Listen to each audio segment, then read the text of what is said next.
So it's not like no one's ever trying to deal with this section. They're just moving away from it. You're right. We never stop feeling the pain, the trauma. In the high-stakes world of hip-hop, where lyrics often blur with reality, one name stands out for its sheer influence and the cloud of controversy it attracts: Dr. Dre. Known for his stoic demeanor, Dre's silence belies a power so immense it's whispered he could end a life with just a look. Now, amidst the swirling turmoil of accusations and legal battles, Dre finds himself entangled in one of hip-hop's darkest chapters: the assassination of Tupac. For 27 years, the family of Tupac Shakur has been waiting for justice. It was a late summer's night on September 7, 1996, when the world of music changed forever. As the neon lights of Las Vegas buzzed in the background, the aftermath of Mike Tyson's swift victory over Bruce Seldon at the MGM Grand slowed traffic to a crawl. Among the spectators was Tupac Shakur, not just a fan, but a close ally of Tyson, their friendship forged in the fiery crucible of fame and controversy. This bond, kindled back in 1991 at a party in Los Angeles, grew stronger over the years, even during Tyson's incarceration, when Shakur visited him, showing a confidence that Tyson remembered as bursting off the air.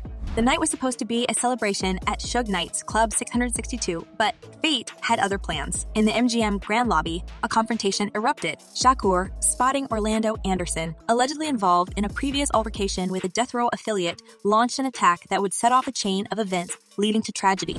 Rumble with a Crip gang member from South Central. Knight claims he only tried to break it up. After a quick wardrobe change, Shakur and Knight, now in a black BMW sedan, joined a convoy heading past the MGM Grand. Then, at a busy intersection, just a block from the Strip, a white Cadillac pulled up. Multiple shots rang out. Tupac, struck 4 times, clung to life as the sedan sped away, its polished hood reflecting the city's chaotic lights.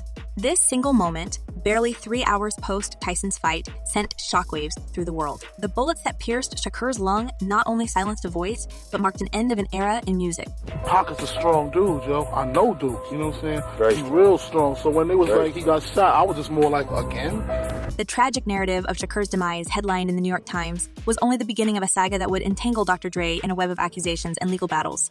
The question that lingered in everyone's mind: could a hip-hop mogul like Dre be involved in such a heinous act? Tupac, the lyrical genius with a penchant for stirring up controversy, was no stranger to feuds in the hip-hop world. While his beef with East Coast rapper Notorious B.I.G. is well documented, his deteriorating relationship with Dr. Dre was another dark chapter in Shakur's life. In the early 90s, Shakur regarded Dr. Dre as one of his heroes, a musical maestro who held the keys to success in the hip-hop industry. However, this admiration would soon crumble, replaced by a bitter disdain that would play out in public feuds, lyrics, and interviews. How much hatred was going on between both camps at the time. Man, it was hard to decipher. One of the turning points was Dr. Dre's perceived lack of loyalty. When Snoop Dogg, Dre's protege and close friend, faced an assassination trial, Tupac expected Dre to step forward as a witness. It was a moment that would define their relationship, or rather, its downfall. Dre's absence in the courtroom left Shakur disillusioned and fueled his resentment. He believed that Dre had abandoned Snoop, failing to protect his own in a time of need. Tupac's frustration didn't stop there. He felt that Dr. Dre was reaping undue rewards from their collaboration on the All Eyes on the album in 1996. Despite Dre's minimal contributions, he was credited as the primary producer, leaving Tupac fuming. In an interview with Vibe magazine, Shakur didn't mince words, stating, "He's a dope producer, but he hasn't worked in years, taking 3 years to do one song." The rift deepened with Tupac's biting lyrics. In To Live and Die in LA, Shakur questioned Dre's sexuality, insinuating that he wasn't authentic and had a hidden side. It was a lyrical jab that hinted at a personal vendetta. He continued this assault in Toss It Up, where the lyrics targeted Dre's alleged lack of consistency and his departure from the gangster persona he had once embraced. California Love, one of Shakur's iconic tracks, underwent a transformation as Shakur threw shade at Dre by referencing his departure from Death Row Records. It was a blatant dig at the producer's career choices, painting him as someone who had turned his back on the label and its artists.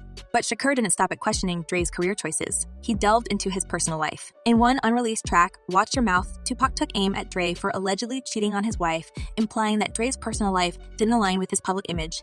It was a low blow, intended to tarnish Dre's reputation. Despite these relentless attacks, Dre, in a surprising twist, paid tribute to Shakur during his Up in Smoke tour in 2000. He expressed how it had been a pleasure to work alongside the legendary rapper. I mean, let me start with Tupac. He was one of the most talented people I've worked with. This momentary truce, however, couldn't erase a history of their feud, one marked by bitterness and acrimony.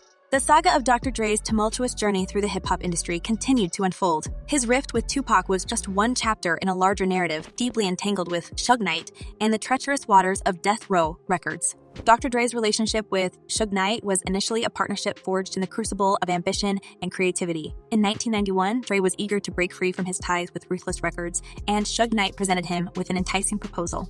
Dre would be free to scout talent, produce music, and shape the label's artistic direction, while Knight would handle the financial and operational aspects of Death Row Records. It was an offer Dre couldn't refuse. To secure Dre's release from Ruthless Records, Knight didn't hesitate to use strong-arm tactics, threatening Dre's former associate, Eazy-E. This maneuver allowed Dre to embark on a new chapter in his career, culminating in the release of his groundbreaking album, The Chronic, in 1992. Oh, okay, I see. So Suge Knight, he was trying to get to Dr. Dre, so he came out with an album called The Chronic 2000 to try to get to Dr. Dre, to try to get under his skin. That's the reason why he came out with the album. For a time, Dre and Knight were a formidable force in the industry. However, the toxic atmosphere at Death Row Records took its toll thanks in no small part to Tupac Shakur's arrival. Shakur's presence fanned the flames of the East Coast-West Coast feud, turning the label into a volatile powder keg of rivalries and animosities. Dre found himself unable to create quality music in this toxic environment, and his depression led to personal issues, including allegations of abuse against his then-girlfriend, R&B singer Michelle, and even reports of a broken nose. Maybe, you think? He was manipulating the situation He was a little bit? Yeah, but I was just too naive at the time to even think about it. The situation reached a breaking point after Shakur's tragic demise. Dre couldn't bear the constant negativity and street politics that permeated Death Row, and he opted to sever his ties with the label. A year later, Snoop Dogg, another star from Death Row, followed suit. The exodus of these artists left Death Row Records without its biggest stars and marked the end of an era. Dre's departure from Death Row signaled the end of his professional relationship with Suge Knight. Their once profitable partnership had crumbled under the weight of internal conflicts, leaving both with scars that would never fully heal. Dr. Dre's tumultuous journey through the hip-hop industry took another dark turn when legal battles entangled him in the web of controversy. These complex legal disputes, involving none other than Suge Knight himself, added fuel to the raging fire within the hip-hop industry. Just that I don't want to be involved in the stuff where it's negative stuff. Hi, how do you do? I need to talk to him. Oh, okay, sorry. One of the most significant legal disputes involved Suge Knight's wrongful demise lawsuit, which sought approximately $300 million from Dr. Dre. Knight alleged that Dre had attempted to have him assassinated in order to evade financial obligations. This lawsuit was in response to a wrongful demise lawsuit filed against Knight, Dre, Ice Cube, and Universal Music by Lillian Carter, the widow of Terry Carter, who tragically lost his life when he was run over by Suge Knight's truck during the filming of the NWA biopic, Straight Outta Compton. Knight faced an assassination charge in connection with this incident. In Knight's cross-complaint, shocking revelations emerged. He claimed that Dre was responsible for the fatal incident that led to Terry Carter's demise, asserting that Dre had orchestrated it to eliminate him. Knight also alleged that Dre had orchestrated a gun attack in a Hollywood club in 2014, where Knight was shot multiple times. Remember when Suge got shot 7 times in the abdomen at One Oak?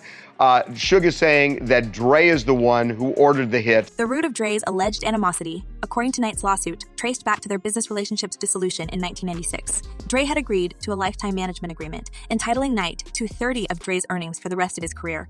This lawsuit sought a portion of Dre's income from the $3 billion sale of his headphone company, Beats, to Apple, as well as his profits from the film Straight Outta Compton. The legal battles involving Dre and Knight had become a convoluted and enigmatic part of the hip-hop industry's history. As the lawsuits unfolded, they revealed a darker side to the industry, where financial disputes and allegations of betrayal lurked in the shadows. The dog pound whoever. But I think as a man, anything you say once, you gotta be able to say twice. As the long-standing mystery surrounding Shakur's assassination inches closer to resolution, an unexpected twist has sent shockwaves through the hip-hop world. Dwayne Keefe D.